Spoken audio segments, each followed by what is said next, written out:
एक सरोवर है और उसी में हंस मोती ढूंढते हैं और बगुला मछली, बस सोच और चाहत का फर्क चाहिए।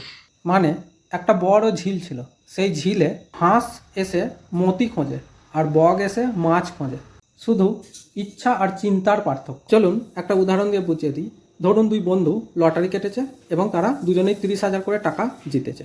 তো দুই বন্ধুর মধ্যে একজনের নিজস্ব চিন্তাভাবনা অনুযায়ী সে কী করলো, ওই 30,000 টাকা থেকে 15,000 খরচা করে ফেললো এবং বাকি 15,000 ব্যাংকে ফিক্সড ডিপোজিট করে দিল। আর দ্বিতীয় বন্ধু সে তার চিন্তাভাবনা অনুযায়ী তিনি কী করলেন, 30,000 টাকাটা থেকে শুধুমাত্র 5,000 টাকা খরচা করলেন, বাকি 25,000 টাকা তিনি কী করলেন, মিউচুয়াল ফান্ডে ইনভেস্ট করে দিলেন। সেখান থেকে তিনি যখন রিটার্ন পেলেন, আর দ্বিতীয় বন্ধুর যে রিটার্ন সেটা অনেক কম ছিল। প্রথম বন্ধুর রিটার্ন আমি আর দ্বিতীয় বন্ধুর রিটার্ন ওপরে আপনারা দেখে নিন স্ক্রিনে কত। প্রথম বন্ধুর রিটার্ন মোটামুটি মানে যে 15,000 টাকা ইনভেস্ট করেছিল আর ব্যাংকে ইনভেস্ট করেছিল তার রিটার্ন দেখুন মাত্র 28,000 টাকা। আর যিনি 25,000 টাকা ইনভেস্ট করেছিল দুজনেই 10 বছরের জন্য, তার রিটার্ন দেখুন 1 লাখের ওপরে। মানে 10 বছরে শুধুমাত্র একই টাকা পেয়েছে, একই সোচ, মানে চিন্তাভাবনা শুধু আলাদা।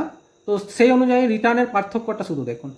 তাই যে কোনো জিনিস যখন আপনারা হাতে পাচ্ছেন না, তো সেটা ভেবেচিন্তে ইউজ করুন বা ইনভেস্ট করুন। আপনারাই দেখুন এবং ভাবুন, এখান থেকে যদি কিছু শিখতে পারেন অবশ্যই কিছু কমেন্ট করে দেবেন। Thank you.